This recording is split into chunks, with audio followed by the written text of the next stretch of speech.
Hello everyone and welcome back to our 9-month Around the World Odyssey. Well, today we're in a city I have not visited for over 40 years, Barcelona, Spain. And I have to admit, the first time I was here, I was not that impressed. It was not that great back in the 1980s. So let's see how it is. Has Barcelona really improved, and is it a place you want to go visit? Welcome to Living Phase 2.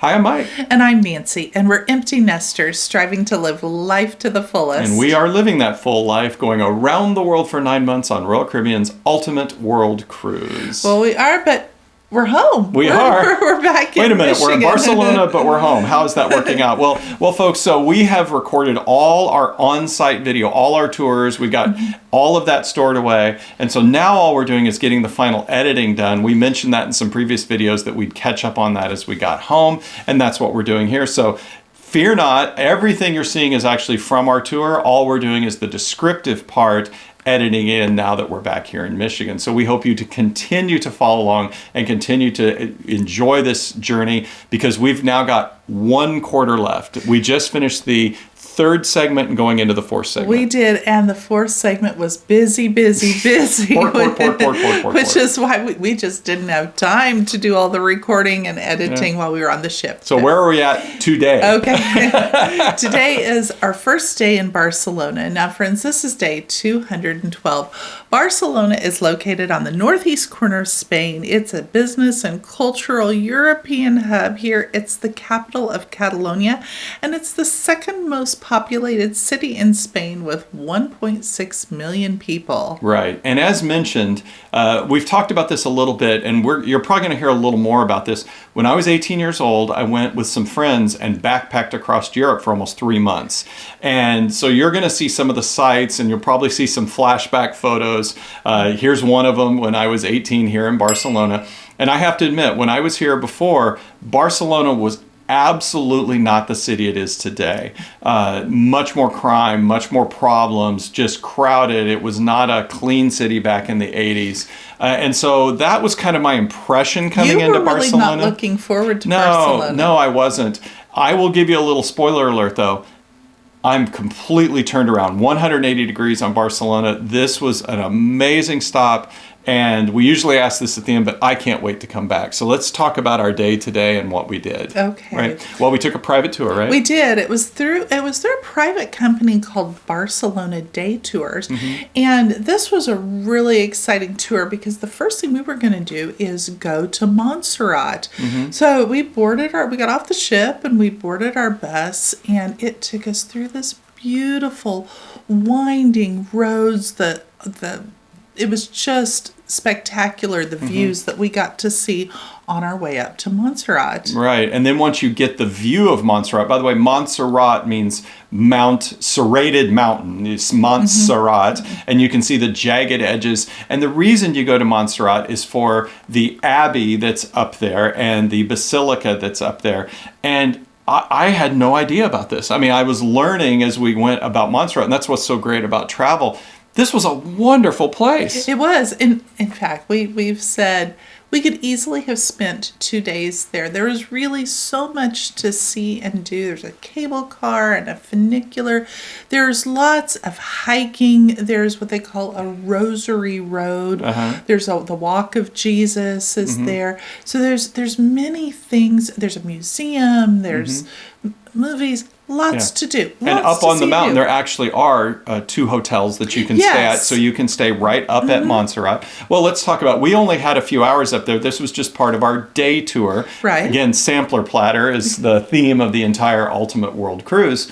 So we got off our bus. Our tour guide was very good. Again, it was just a very small group of us that were on this day tour.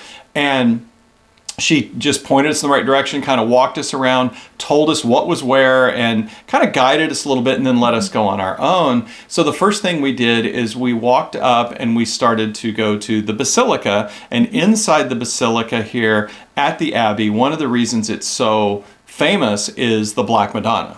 Right. And this is something, first of all, if you want to go up and see it, because it's located to the front of the church, but you go on a walkway that takes you around and you can go right up to it. People would kiss the Madonna.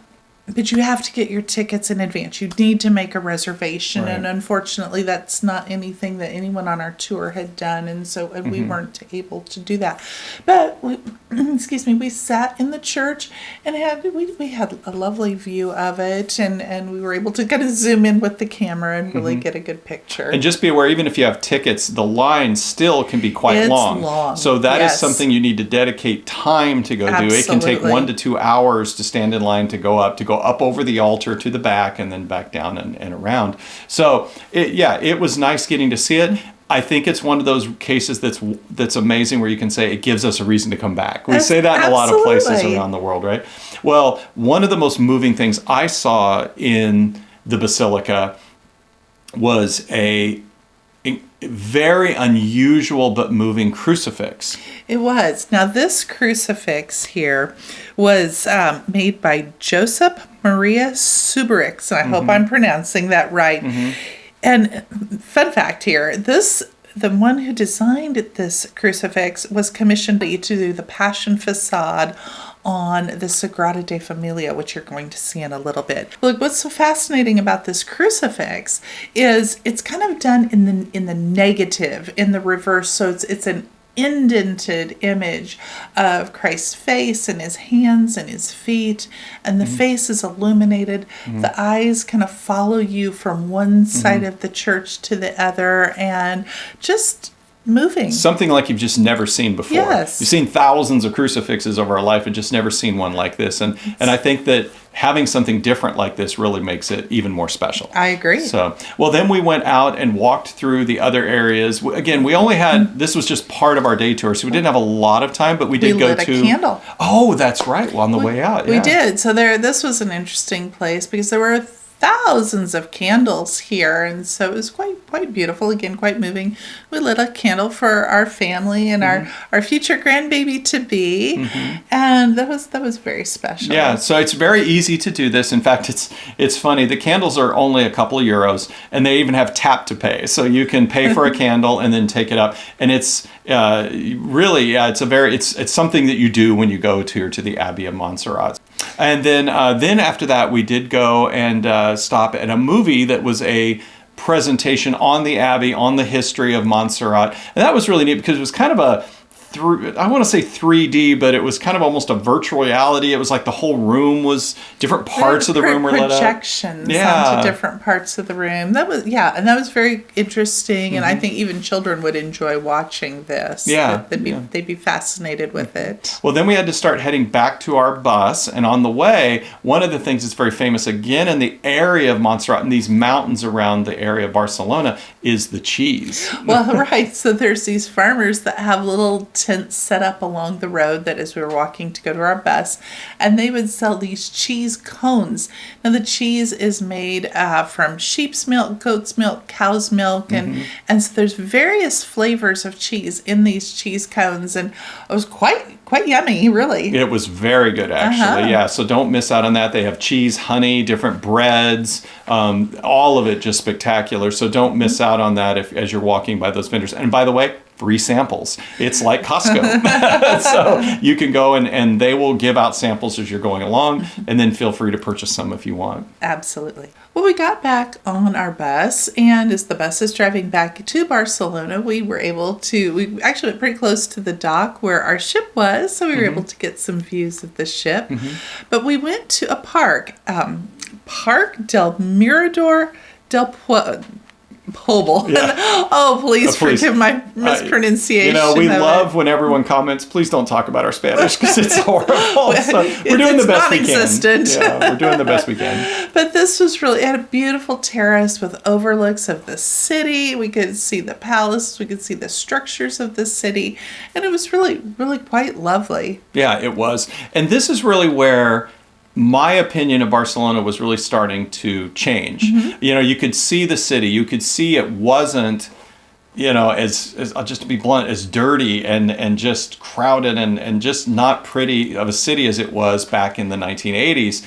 And I was like, wow, this, you made multiple comments. Yeah. Like, I can't believe this is Barcelona. Right. It's just, you just couldn't believe. Wide streets, clean, just everything was really amazing. And and the views from up at the terrace, there's a terrace up at this park that you can go to, were just spectacular. In fact, we even got another view of our cruise ship. It's nice because the ship could park right downtown where you could walk right into town to some of the most, the biggest, what I want to say, pedestrian areas and things. So, but we could see that from there. Well, after those nice overviews, we got back on our bus and we did drive through town a little bit. We saw a lot of the fancy apartments, palaces, whatever you want to call it, that were built by the elite of Barcelona almost 100 years ago.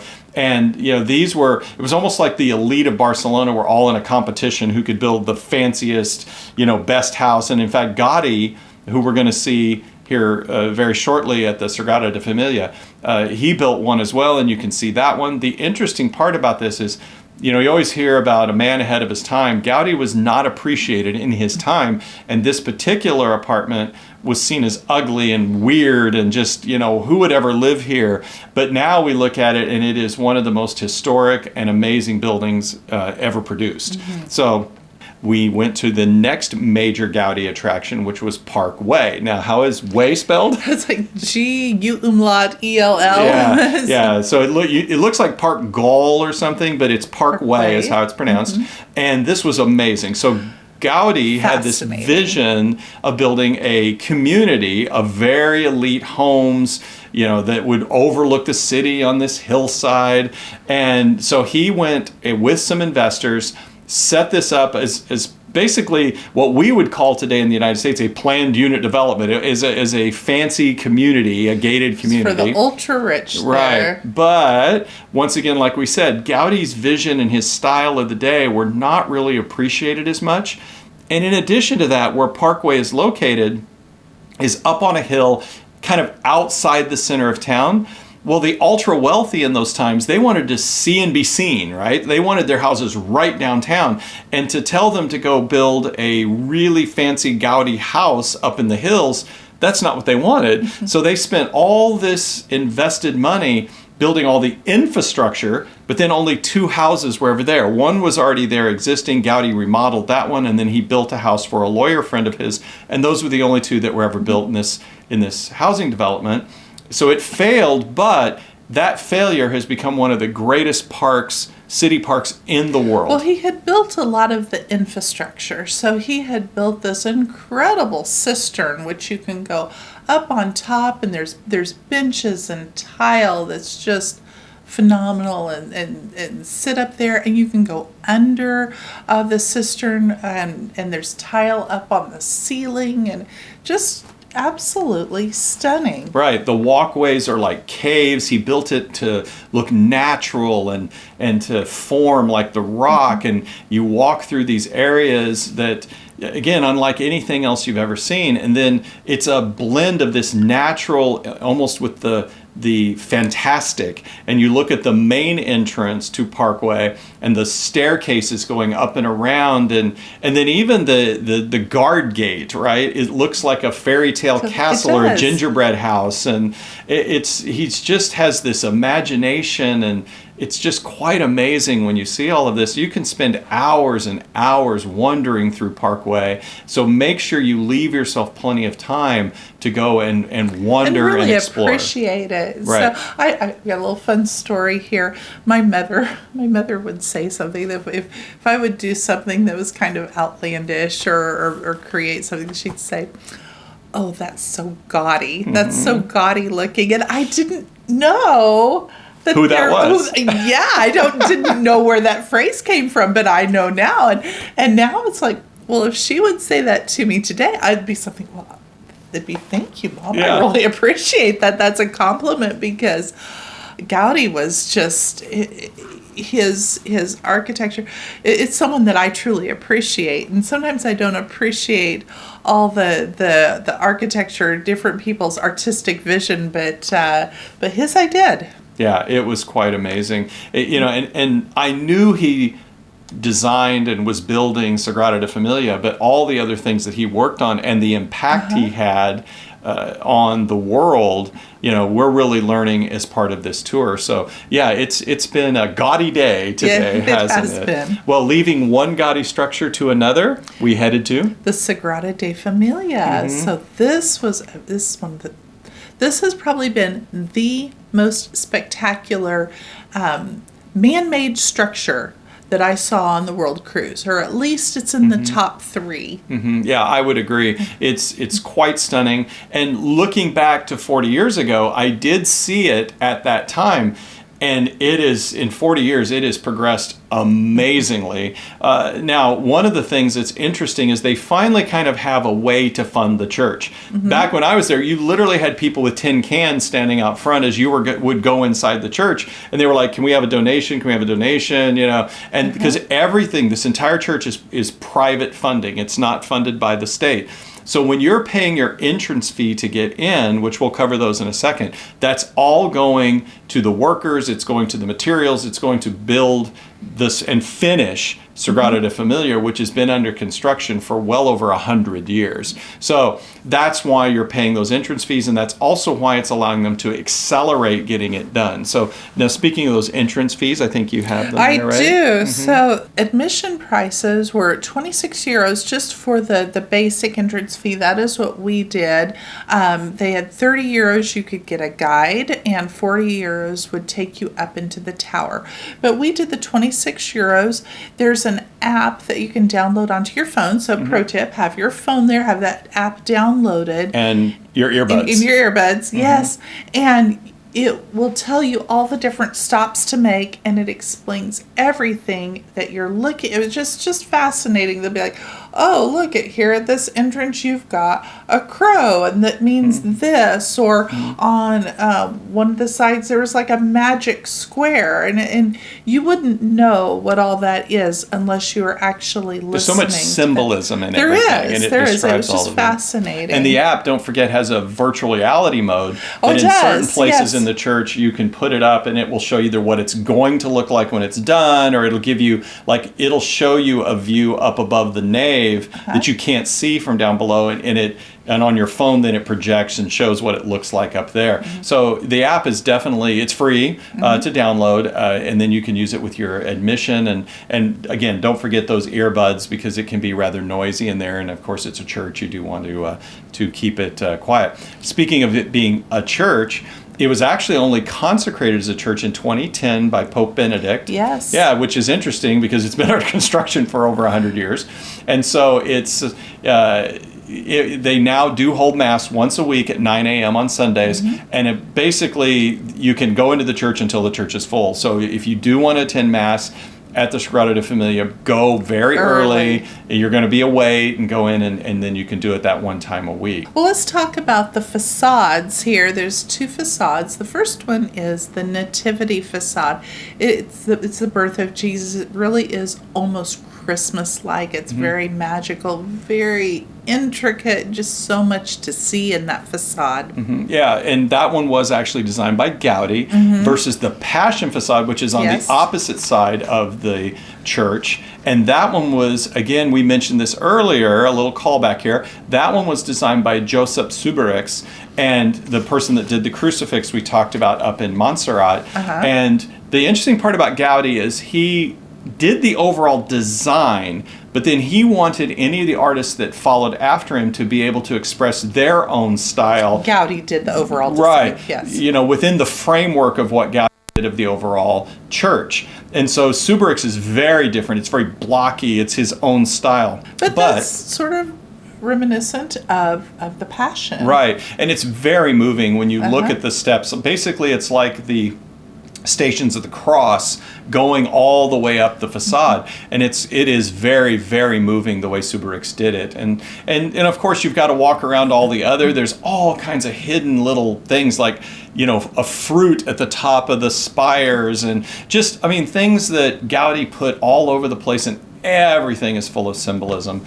And then once you go on the inside, it just takes your breath away, because it's like walking through a sequoia forest. It really, yes. And that's really how he does. designed it. He wanted the pillars to look like trees coming up. Gaudi actually pioneered an architectural style that allowed them to have these huge vaulted spaces and these big pillars that would come up and hold the ceiling up. And of course, now they use that technique in other modern buildings, but he invented that for this church.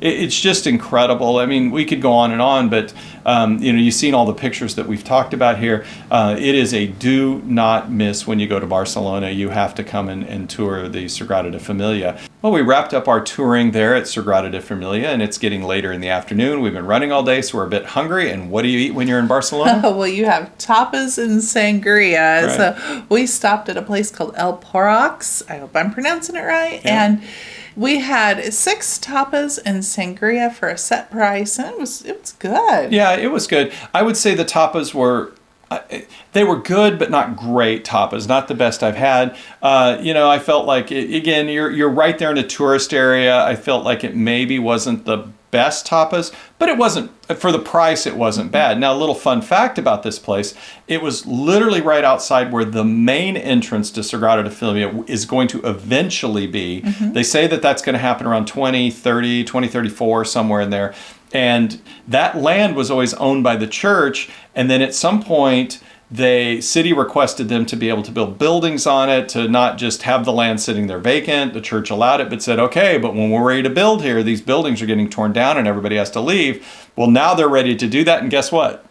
People don't want to leave. Yes, where before they're like, no problem. Yeah. You'll leave when it's time. Yeah, so now the part of your entrance fee to Sagrada Familia is actually going to build brand new buildings and relocate all of these businesses and people and apartments and all the things they built on this land to another area, so then they can build the grand main entrance to Sagrada Familia. So the place we're eating is not going to exist in a few years because it's going to be torn down so that they can build this big bridge and the big entrance that's going to go into the church.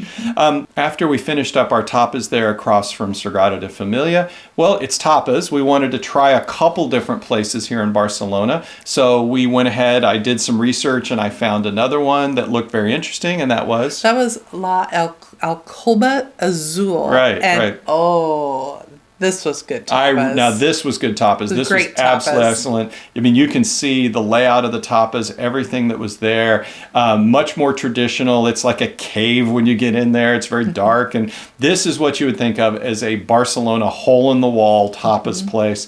And the service was impeccable. Drinks were good. I enjoyed that a lot. We just sat and just relaxed after an entire day of touring and being tired, and just that was really nice. Yeah, on all that we had seen and done that day, and yeah, it's very special. Yeah, we stayed there till about 9:30 at night or so, and then this actually is within walking distance of the ship. When you say walking distance, it was about a 45-minute walk. Back to the ship, and so we strolled through the pedestrian areas and walked back. You'll see in the pictures, though, it's interesting. It's almost 10 o'clock at night, but it's right at the peak summer here, so it still looks like it's light out. But we made our way back to the ship and got on, but we had to get some rest. We did, because we've got another day in Barcelona tomorrow where we are going to go on a wonderful food tour. Right, so even though we had a great tapas, we're going to really learn about the food culture, everything about Spain and Barcelona, and this was a great tour. I think you're going to really enjoy it. All right, friends, we'll be sure not to miss it, and to do that, turn on those notifications. We'd appreciate it if you'd hit that like button, subscribe, and we will see you very soon for day 2 of Barcelona. We'll see you back in Barcelona. Bye-bye. Have a beautiful day. Bye-bye.